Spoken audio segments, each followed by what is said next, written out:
ओम गं गणपतये नमः। राधे राधे। आप सभी को गणेश चतुर्थी की हार्दिक शुभकामनाएं।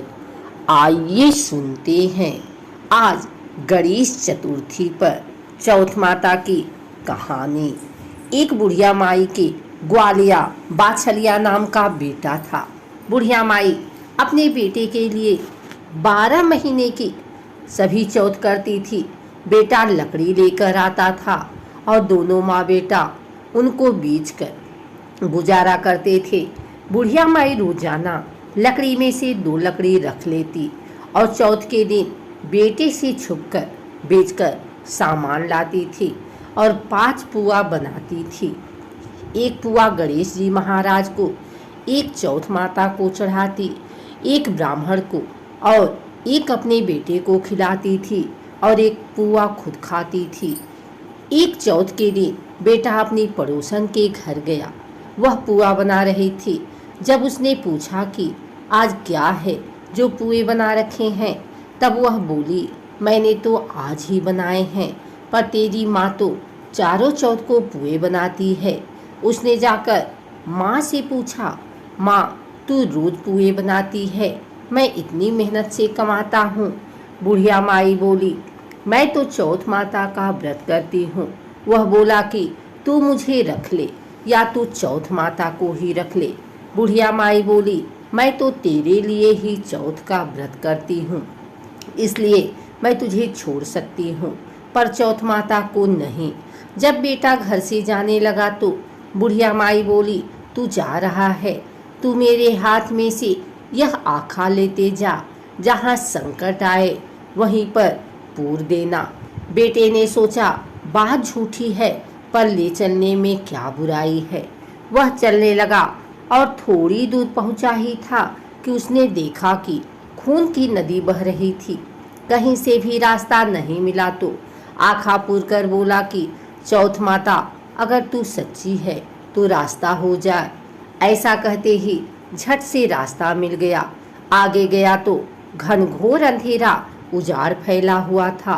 उसने मन में सोचा कि मुझे शेर वगैरह खा जाएंगे, इसलिए वह आँखा पूर कर बोला, चौथ माता मुझे रास्ता मिल जाए। और तब जल्दी से रास्ता मिल गया। वह आगे चला गया। जाते जाते एक राजा की नगरी में पहुंचा। वहां का राजा रोजाना एक आदमी की बलि देता था। वह एक बुढ़िया माई के पास गया। वह बुढ़िया माई रोती जा रही थी और पुए बना रही थी। लड़के ने बुढ़िया माई से पूछा कि बुढ़िया माई क्यों रो रही हो? तो बुढ़िया माई ने जवाब दिया कि मेरा एक ही बेटा है जिसकी कल राजा बलि देने वाला है, मैं उसी के लिए पुए बना रही हूँ। वह बोला, बुढ़िया माई अपने बेटे की जगह मुझे पुए खिला दे, मैं उसकी जगह बलि चढ़ने चला जाऊंगा। बुढ़िया माई ने कहा कि मैं दूसरे के पुत्र को कैसे भेज सकती हूँ, लेकिन वह नहीं माना। तो बुढ़िया माई ने उसको पुए खिला दिए।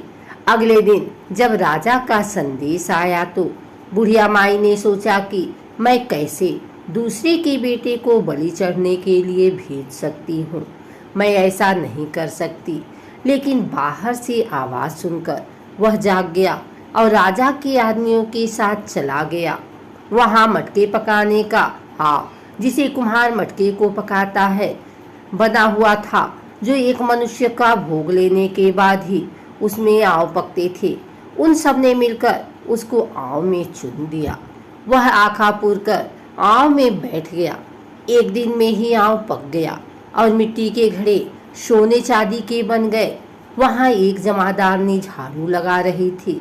तब झाड़ू से एक कंकड़ उछड़कर उन बर्तनों से जा टकराया। तब जमादारनी ने राजा को जाकर बताया कि आपका आव तो पक गया है। तब राजा ने सोचा कि आव तो 8 दिन में पकता है, आज एक दिन में ही कैसे पक गया। जब जाकर देखा तो वहाँ पर तो मिट्टी के मटके की जगह हीरे मोती और सोने चांदी के कलश हो गए हैं। अंदर से आवाज आई कि धीरे से उतारो, अंदर आदमी है। आवाज को सुनकर राजा के आदमी डर गए कि अंदर कौन सा भूत प्रेत आ गया। फिर वह बोला कि डरो मत, मैं तो सिर्फ एक आदमी हूँ जिसको तुमने अंदर चुना था। देखा तो अंदर हरे हरे ज्वारे उग रहे थे। राजा ने पूछा कि तू अंदर जीवित कैसे बच गया?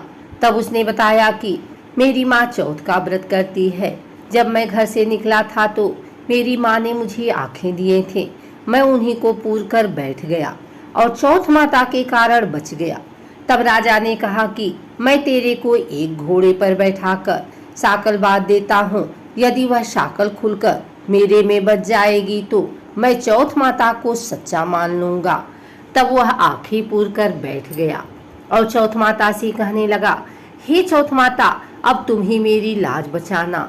तब साकल खुलकर राजा को बध गई। राजा ने अपनी बेटी की शादी उस लड़के से कर दी और बहुत सा धन दौलत देकर विदा किया। पड़ोसन बोली कि माई, तेरे बेटे बहू आए हैं। जब छत पर चढ़कर देखा तो सच में बैठे बहू आ रहे हैं। हे चौथ माता, जैसे आपने बुढ़िया और उसके बेटे पर कृपा बनाई वैसे सभी पर कृपा बनाना। चौथ माता की कहानी कहने वाले को, कहानी सुनने वाले को, हुंकारा भरने वाले को और पूरे परिवार पर अपनी कृपा बनाए रखना। पुराने समय की बात है। एक ब्राह्मण था जिसके घर एक बेटा और बहू थे। बेटा और पिता कुछ कमाते तो थे नहीं। जो बहू के साथ आया हुआ दहेज का धन था उसी से अपना काम चलाते थे। जब भी बहू बाहर कचरा डालने जाती थी तब उसके पास वाली पड़ोसन उससे पूछती थी कि बहू, आज खाने में क्या खा कर आई हो? तब वे बोलती थी कि मैं तो बासी और ठंडी रोटी खाकर आई हूँ। एक दिन साहूकार के बेटे ने यह बात सुन ली। वह वहाँ से चला गया और अपनी माँ के पास जाकर बोला कि माँ, तू तो अपनी बहू को रोज गर्म खाना खिलाती है और वह फिर भी बाहर जाकर यह बोलती है कि मैं तो बासी रोटी खाकर आई हूँ। तब माँ ने कहा कि बेटा, मैं तो चारों थालियों में बराबर गर्म खाना परोसती हूँ। यदि तुम्हें यकीन नहीं है तो तुम खुद देख लेना। वह अगले दिन तबीयत खराब होने का बहाना बनाकर कंबल ओढ़कर लेट गया। तब उसको यह देखकर आश्चर्य हुआ कि बहू ने तो गरम गरम खीर और खान का भोजन किया है। और जब बहू बाहर गई तो वह उसके पीछे पीछे जाने लगा। तब पड़ोसन के पूछने पर बहू ने वही बात दोहराई कि मैं तो बासी रोटी खाकर आई हूँ। उसका पति उससे पूछने लगा कि तू अभी अभी तो गर्मा गर्म खाना खाकर आई है और पड़ोसन से कह रही है कि मैं बासी ठंडी रोटी खाकर आई हूँ। तू झूठ क्यों बोल रही है? तब उसकी विद्यमान पत्नी ने कहा कि यह ना तो तुम्हारे कमाए हुए पैसों की रोटी है और ना ही तुम्हारे पिताजी के कमाए हुए पैसों की रोटी है। यदि हम इसी तरह बैठे बैठे धन को खर्च करते रहे तो यह एक दिन कुएं की पानी की तरह समाप्त हो जाएगा। इसके बाद उसका पति कमाने के लिए विदेश चला गया। पीछे से उसकी पत्नी 12 महीने का चौथ का व्रत करती थी। उसको विदेश में रहते हुए 12 वर्ष व्यतीत हो गए। तब चौथ माता और विनायक जी महाराज ने सोचा कि इसको अब घर बुलाना चाहिए। चौथ माता लड़के के सपने में जाकर बोली कि तू अब घर चला जा, तेरी पत्नी को तेरी बहुत याद आती है। वह बोला कि मैं घर कैसे चला जाऊं, मेरे यहाँ इतना बड़ा कारोबार फैला हुआ है। तब चौथ माता ने कहा कि तू सुबह एक दीपक जलाकर चौथ माता का नाम लेकर बैठ जाना। जिनके पैसे बकाया हैं वह पैसे दे जाएंगे और लेने वाले ले जाएंगे। लड़की ने वैसा ही किया और उसका सारा काम एक ही दिन में निपट गया।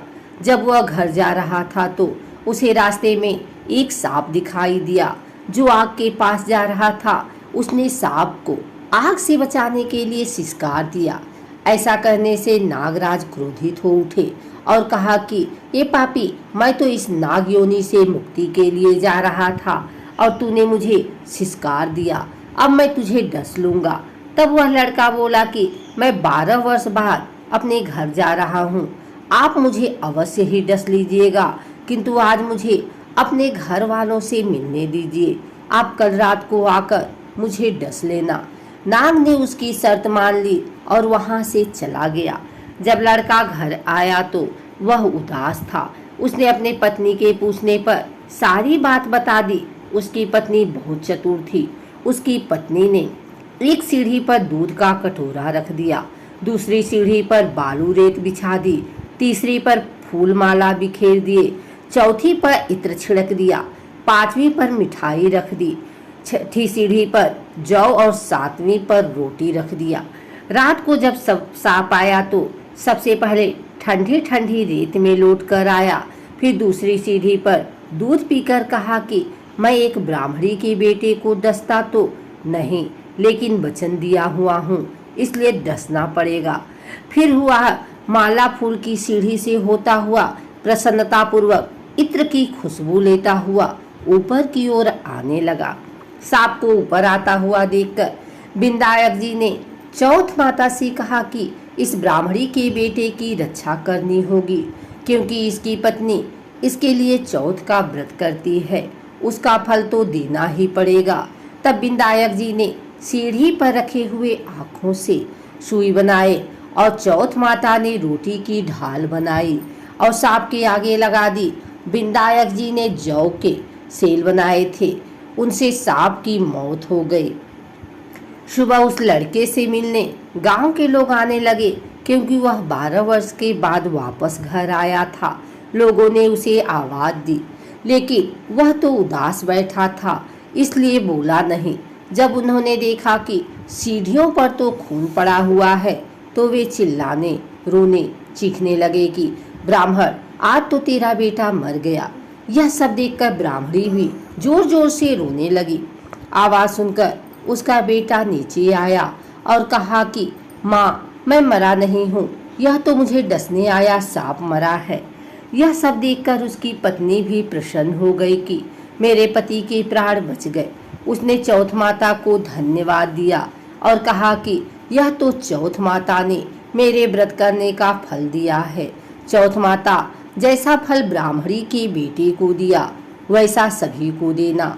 कहानी करने वाले को, कहानी सुनने वाले को, हुंकार भरने वाले को और पूरे परिवार को देना।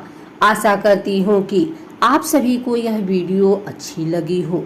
अगर यह वीडियो अच्छी लगी है तो इसे लाइक करें, कमेंट करें, शेयर करें। हमारे चैनल को सब्सक्राइब करके बिल नोटिफिकेशन ऑल पर सेट कर लें, ताकि आगे आने वाली वीडियो सबसे पहले आप तक पहुंच सके। धन्यवाद।